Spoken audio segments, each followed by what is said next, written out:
हाँ जी, तो अब मैं ये आशा करता हूँ कि आप लोग क्वेश्चन नंबर 51 का सॉल्यूशन कर लिए होंगे।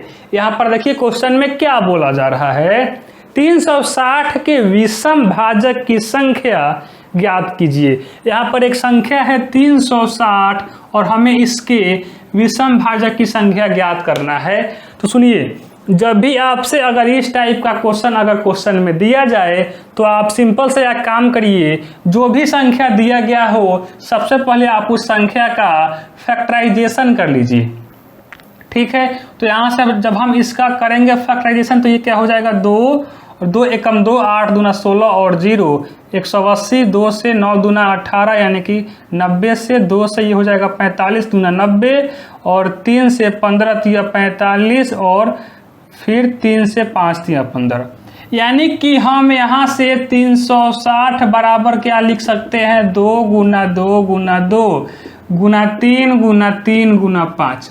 ठीक है, तो अब हम इसको लिख सकते हैं कि 2 का पावर 3 गुना 3 का पावर 2 गुना 5 का पावर 1।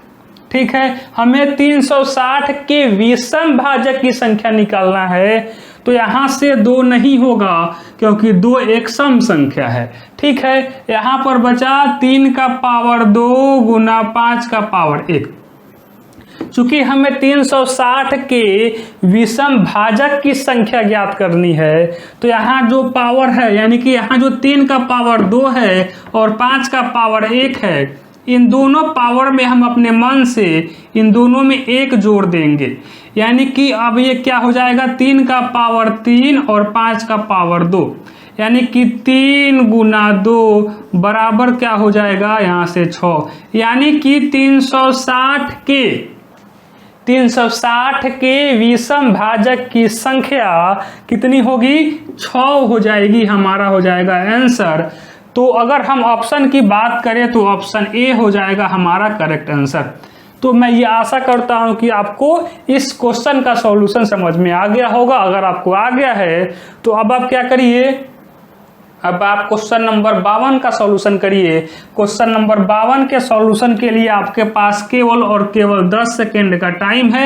आप जल्दी से क्वेश्चन नंबर 52 का सॉल्यूशन करिए और आपका जो भी आंसर आ रहा है आप जो है कमेंट सेक्शन में डाल दीजिए अपने आंसर को क्वेश्चन नंबर दे करके।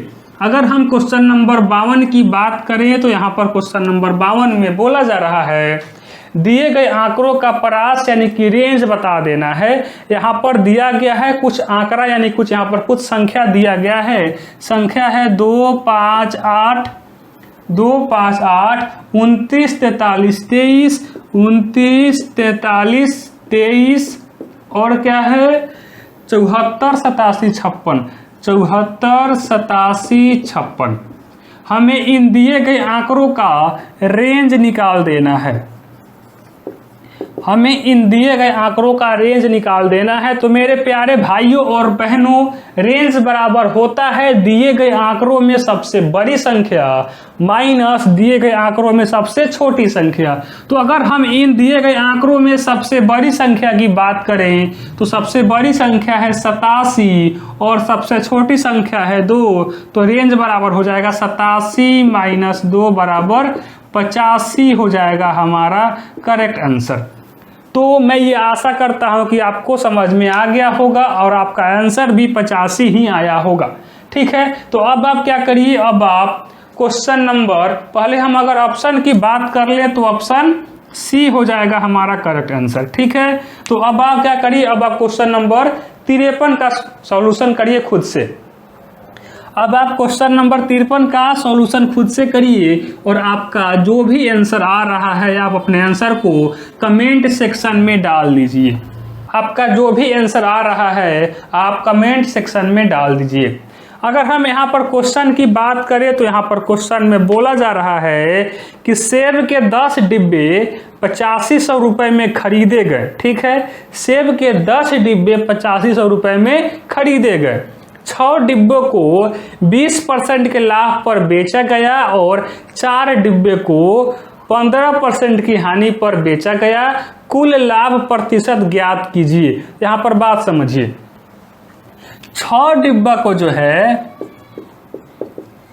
6 डिब्बे को जो है 20% की लाभ पर बेचा गया, 20% की लाभ पर बेचा गया, यानी कि ओवरऑल 6 डिब्बे को जो है ओवरऑल 120% के लाभ पर बेचा गया। 6 डिब्बे को ओवरऑल 120% के लाभ पर बेचा गया, 6 दूना 12 यानी कि 120% के लाभ पर बेचा गया। ठीक है, अच्छी बात है, लाभ पर बेचा गया। लेकिन यहाँ पर फिर क्या बोला जा रहा है कि 4 डिब्बे को 15% की हानि पर बेचा गया, यानी कि 4 डिब्बे को जो है 4 डिब्बे को 15% की हानि पर बेचा गया। तो अगर हम बात करें ओवरऑल 4 डिब्बे को कितने परसेंट की हानि पर बेचा गया, तो 15 चौका 60 यानी कि 60% की हानि पर बेचा गया।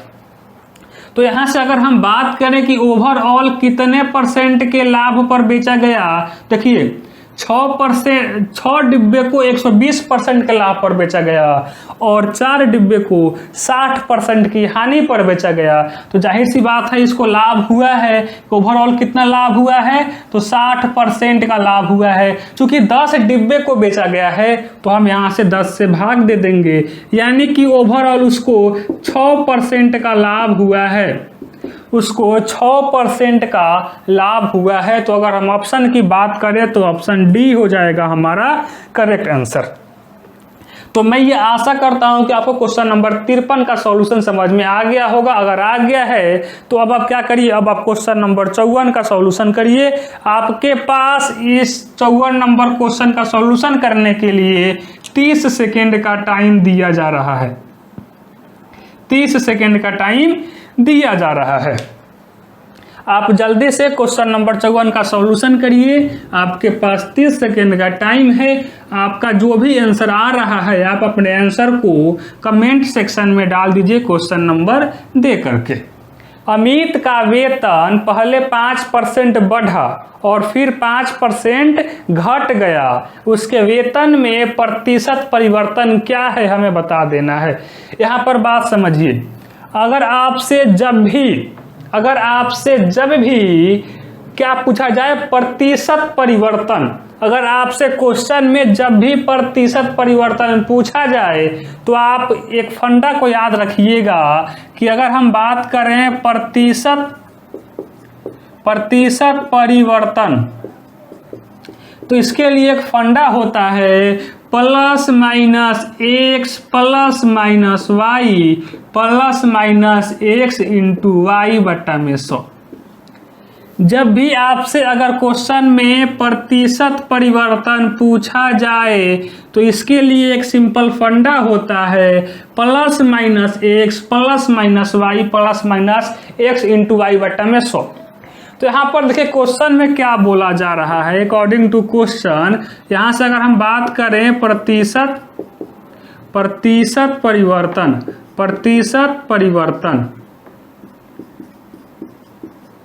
तो क्या हो जाएगा, देखिए पहले उसको 5% बढ़ा है तो हम +5 लेंगे, बढ़ेगा तो प्लस लेंगे, घटेगा तो माइनस लेंगे। पहले उसको जो है वेतन में 5% की वृद्धि हुई है तो हम +5 लेंगे, फिर 5% की कमी हुई है तो हम -5 लेंगे। और यहाँ देखिए x इंटू वाई में है तो यानी कि प्लस इंटू माइनस क्या हो जाएगा, होगा माइनस, तो इसलिए -5 गुना 5 बट्टा में 100।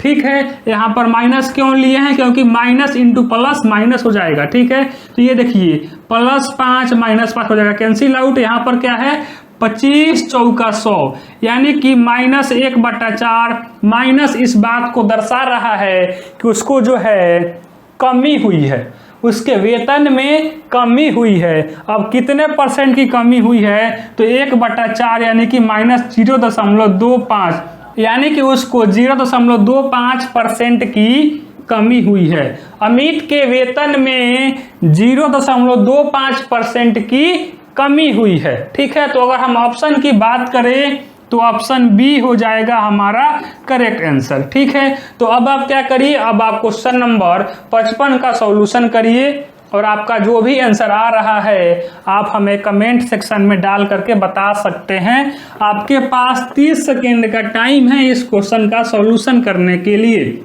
आप जल्दी से क्वेश्चन नंबर 55 का सॉल्यूशन करिए। यहाँ पर बोला जा रहा है क्वेश्चन में कि फैक्टोरियल 100 प्लस फैक्टोरियल 200 में शून्य की संख्या कितनी है।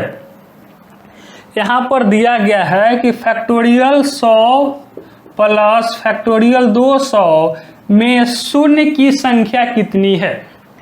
आप जल्दी से हमें बताइए कि इसका आंसर क्या होगा। फैक्टोरियल 100 और फैक्टोरियल 200 में शून्य की संख्या कितनी होगी, आप हमें जल्दी से बताइए। आपके पास 30 सेकंड का टाइम है। देखिए, सबसे पहले हम अगर बात करें फैक्टोरियल 100 में, फैक्टोरियल 100 के अंत में कितनी संख्या होगी, तो यहाँ पर क्या हो जाएगा 100 बट्टा में 5, 20 5 100 यानी कि 20 बार में कट जाएगा। फिर यहाँ से 20 बट्टा 5, 5 चौका 20। ठीक है, अब भाग नहीं लगेगा। यानी कि अगर हम बात करें कि फैक्टोरियल 100, देखिए फैक्टोरियल 100 है, जब हम इसका सॉल्यूशन करेंगे तो मान लीजिए कि इसका मान आ जाएगा x के बराबर। तो जब हम इस x का फैक्टराइजेशन करेंगे, जब हम इस x का फैक्टराइजेशन करेंगे तो x के फैक्टर के प्रोडक्ट में 2 गुना 5 का पेयर कितना होगा, 2 गुना 5 का पेयर हो जाएगा 24। यानी कि फैक्टोरियल 100 के अंत में, फैक्टोरियल 100 के अंत में 24 शून्य होगा। ठीक है, तो ये तो बात हो गया फैक्टोरियल 100 की। अब हम बात करते हैं फैक्टोरियल 200 की। ठीक है, तो सबसे पहले हम क्या करेंगे, सबसे पहले हम 200 में 5 से भाग दे देंगे। 5 चौका 20 यानी कि 40 बार में कट जाएगा।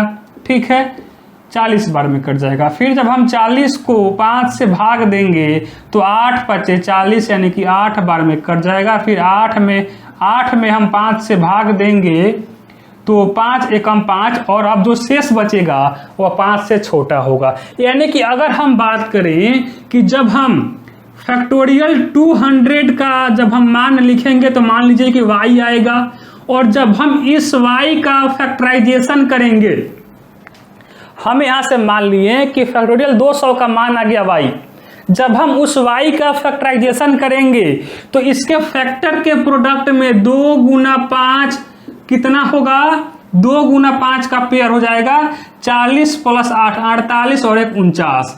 यानी कि फैक्टोरियल 200 के अंत में 49 जीरो होगा।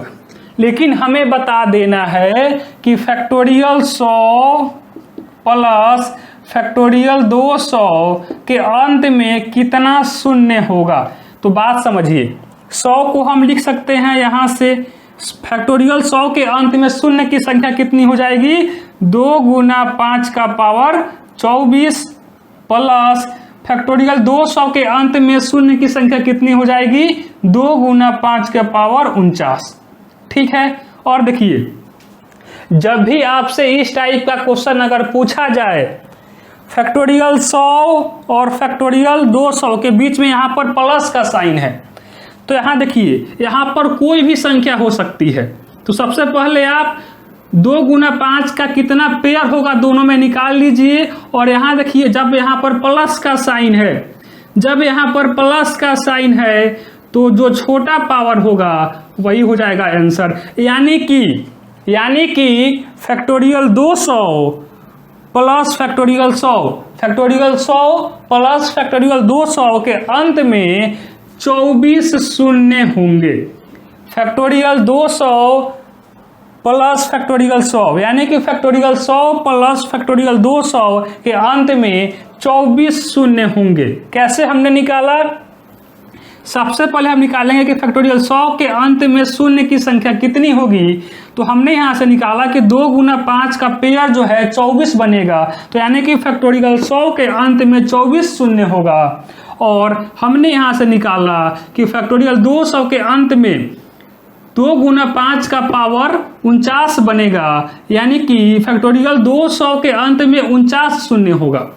यहाँ पर दोनों के बीच में प्लस का साइन है, अगर जब प्लस का साइन होगा तो जिसका सबसे छोटा पावर होगा वही हो जाएगा हमारा आंसर। यानी कि अगर हम बात करें फैक्टोरियल 100 प्लस फैक्टोरियल 200 के अंत में शून्य की संख्या की, तो शून्य की संख्या हो जाएगी 24। अगर हम ऑप्शन की बात करें तो ऑप्शन बी हो जाएगा हमारा करेक्ट आंसर। तो अब मैं ये आशा करता हूं कि आपको सॉल्यूशन समझ में आ गया होगा और आगे से आपको जब भी इस टाइप का क्वेश्चन दिया जाएगा आप बेहद ही आसानी तरीके से कर सकते हैं। तो अब आप क्या करिए, अब आप क्वेश्चन नंबर 56 का सॉल्यूशन करिए। आपके पास 30 सेकेंड का टाइम है क्वेश्चन नंबर 56 के सॉल्यूशन के लिए। आप जल्दी से क्वेश्चन नंबर 56 का सॉल्यूशन करिए और आपका जो भी आंसर आ रहा है आप अपने आंसर को कमेंट सेक्शन में डाल दीजिए। हाँ जी, तो अब मैं ये आशा करता हूं कि आप लोग क्वेश्चन नंबर 56 का सॉल्यूशन कर लिए होंगे। देखिए क्वेश्चन में क्या बोला जा रहा है, बहुत ही सिंपल क्वेश्चन है। यहाँ पर बोला जा रहा है कि यदि त्रिभुज XYZ समरूप है त्रिभुज PQR, यानी कि यहाँ पर बात समझिए, यहाँ पर दो त्रिभुज है, एक त्रिभुज है PQR सॉरी XYZ है, एक त्रिभुज है XY और Z और दूसरा त्रिभुज है PQR PQ और R, ठीक है। और ये दोनों त्रिभुज समरूप त्रिभुज है, ये दोनों त्रिभुज समरूप त्रिभुज है, यानी कि ये दोनों त्रिभुज सिमिलर ट्रायंगल है। और यहाँ पर दिया गया है कोण X का मान दिया गया है 47 डिग्री, ठीक है, और कोण Q का मान दिया गया है 63 डिग्री। तो हमें कोण Z का मान बता देना है, तो हम यहाँ से मान ले रहे हैं कोण Z बराबर थीटा, हमें थीटा का मान बता देना है। देखिए जब ये दोनों त्रिभुज समरूप त्रिभुज है, यानी कि ये दोनों त्रिभुज सिमिलर ट्रायंगल है, तो सिमिलर ट्रायंगल में क्या होता है, करेस्पॉन्डिंग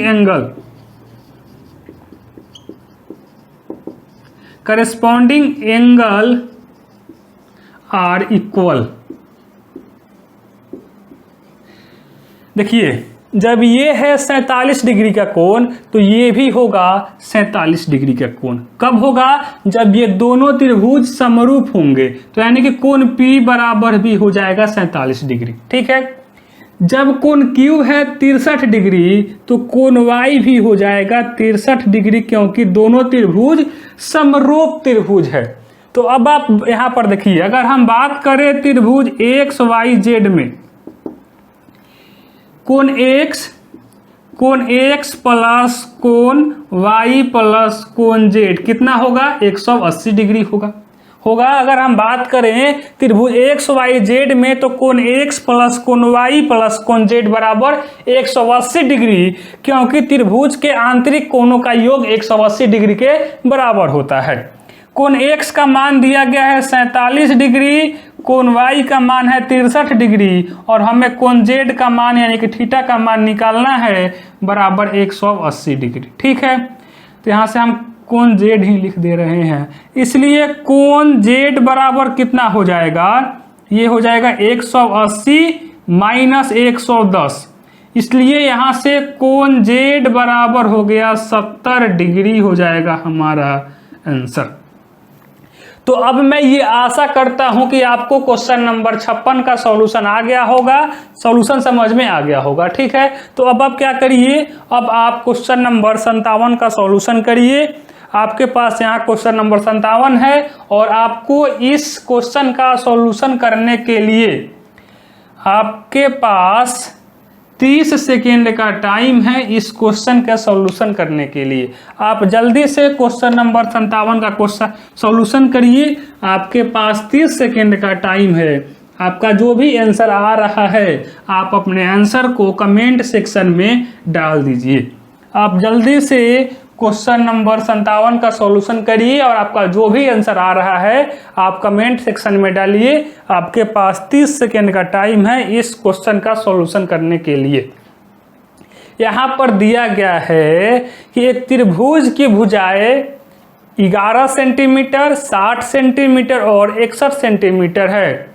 त्रिभुज परिवृत्त की त्रिज्या क्या होगी। देखिए यहाँ पर एक त्रिभुज दिया गया है जिसकी भुजा की लंबाई है 11 सेंटीमीटर, 60 सेंटीमीटर और 61 सेंटीमीटर। 1 मिनट, हमें यहाँ पर जो त्रिभुज की भुजा दिया गया है उससे हमें साफ साफ ये दिखाई दे रहा है कि ये तीनों भुजाएं ट्रिपलेट है। कहने का मतलब ये तीनों जो भुजाएं हैं वह एक समकोण त्रिभुज की भुजा है।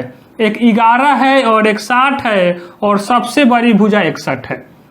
ये जो त्रिभुज की भुजा दी गई है, ये किस त्रिभुज की भुजा दी गई है? समकोण त्रिभुज की भुजा दी गई है। और हमें बोला जा रहा है कि इस त्रिभुज की परिवृत्त की त्रिज्या क्या होगी। सुनिए, समकोण त्रिभुज के परिवृत्त की त्रिज्या बराबर क्या होगी? सुनिए, समकोण त्रिभुज का जो कर्ण होता है, जो ये कर्ण होता है, इसका जो ठीक कर्ण का ठीक मिड पॉइंट जो होगा, कर्ण का जो ठीक मिड पॉइंट होगा वह क्या होगा? परिवृत्त का केंद्र होता है। कर्ण का जो मिड पॉइंट है यह क्या होगा? वह परिवृत्त का केंद्र होगा। ठीक है, तो यहां से हम क्या बोल सकते हैं? जब ये केंद्र होगा तो ये लंबाई क्या हो जाएगी? उस परिवृत्त की त्रिज्या होगी। तो यानी कि समकोण त्रिभुज के परिवृत्त, समकोण त्रिभुज में परिवृत्त की त्रिज्या बराबर क्या हो जाएगी? कर्ण की लंबाई बट्टा में 2। कर्ण कितना है? कर्ण है 61 सेंटीमीटर बट्टा 2, यानी कि 30.5 सेंटीमीटर हो जाएगा परिवृत्त की त्रिज्या। तो मैं ये आशा करता हूं कि आपको क्वेश्चन नंबर 57 का सॉल्यूशन समझ में आ गया होगा। तो अगर हम ऑप्शन की बात करें तो ऑप्शन डी हो जाएगा हमारा करेक्ट आंसर।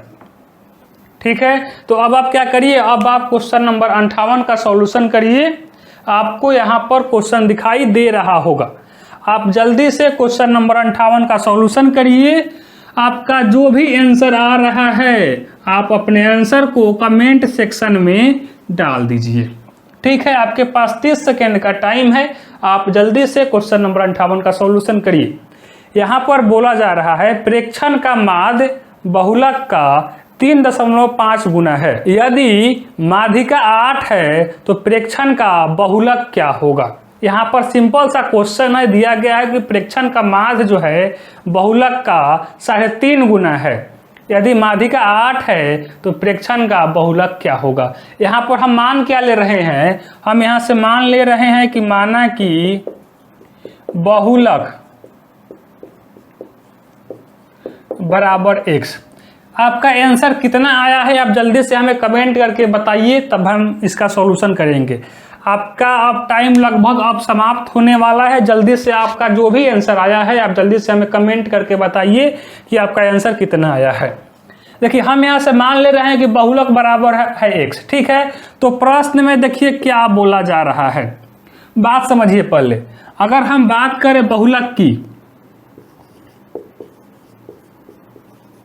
बहुलक बराबर देखिए क्या होता है, बहुलक बराबर होता है 3 गुना माध्यिका।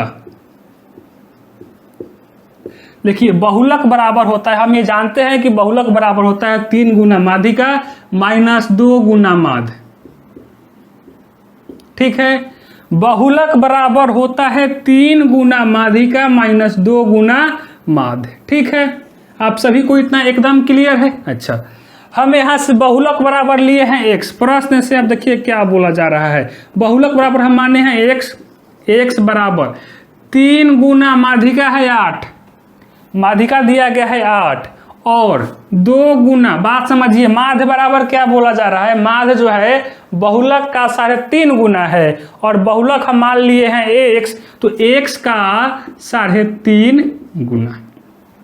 ठीक है, तो यहाँ से अब ये क्या हो जाएगा, x बराबर 8 का 24 माइनस 3.5 दूना 7 यानी कि 7x। यहाँ से क्या हो जाएगा 7 1 8, x बराबर 24, इसलिए x बराबर 3 यानी कि बहुलक बराबर क्या हो गया, बहुलक बराबर आ गया 3 हो जाएगा हमारा करेक्ट आंसर। तो अगर हम ऑप्शन की बात करें तो ऑप्शन सी हो जाएगा हमारा करेक्ट आंसर। ठीक है, यहाँ पर बहुलक क्या हो जाएगा, बहुलक बराबर हो जाएगा 3। हम ये जानते थे कि बहुलक बराबर होता है 3 गुना माध्यिका माइनस 2 गुना माध्य, और जैसा जैसा क्वेश्चन में बोला जा रहा था उसी के अनुसार हमने यहाँ पर समीकरण बनाया है और यहाँ से हम बहुलक का मान निकाल लिए हैं।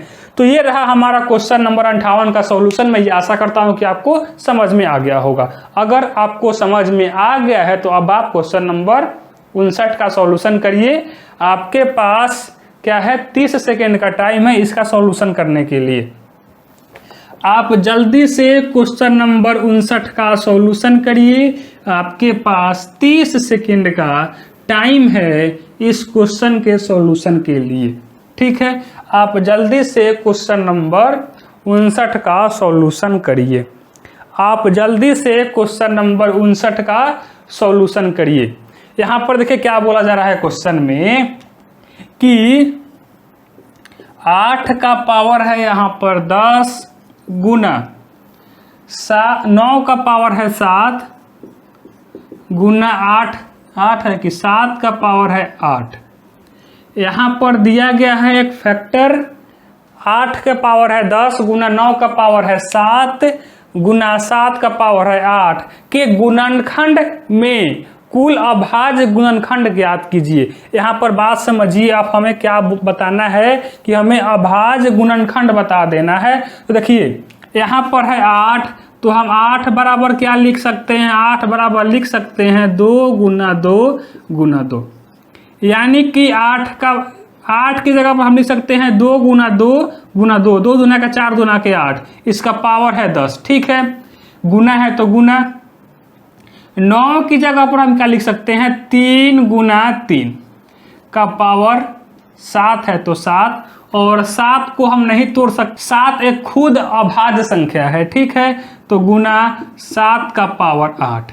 ठीक है, हम ये जानते हैं अगर a square Guna b square हो, अगर a square Guna b square हो तो हम ab का होल स्क्वायर लिख सकते हैं। अगर a square Guna b square हो तो हम ab का होल स्क्वायर लिख सकते हैं, बिल्कुल लिख सकते हैं। तो यहाँ से अब ये क्या हो जाएगा, इसको हम क्या लिख सकते हैं, यहाँ से 2 का पावर 10 गुना 2 का पावर 10 गुना 2 का पावर 10। ठीक है, गुना 3 का पावर 7 गुना 3 का पावर 7 गुना 7 का पावर 8। तो यहाँ पर आप जितना जो पावर में है इन सभी को आप जोड़ लीजिए, वही आपका अभाज्य गुणनखंड निकल जाएगा। ठीक है, तो यानी कि 10 प्लस 10 20, 20 प्लस 10 30, प्लस क्या हो जाएगा 14 प्लस 8 34 8 52, सॉरी 44 8 52 हो जाएगा हमारा करेक्ट आंसर। यानी कि यहाँ जो गुणनखंड दिए गए थे इसमें कुल अभाज्य गुणनखंड की संख्या कितनी आ गई, अभाज्य गुणनखंड की संख्या आ गई 52 हो जाएगा हमारा करेक्ट आंसर।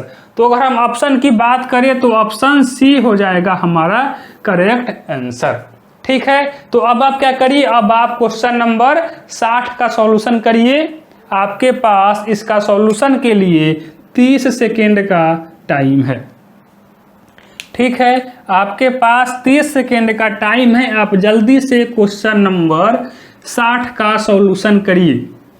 आप जल्दी से क्वेश्चन नंबर 60 का सॉल्यूशन करिए। आपके पास 30 सेकेंड का टाइम है क्वेश्चन नंबर 61 के सॉल्यूशन के लिए। आप जल्दी से क्वेश्चन नंबर 60 का सॉल्यूशन करिए।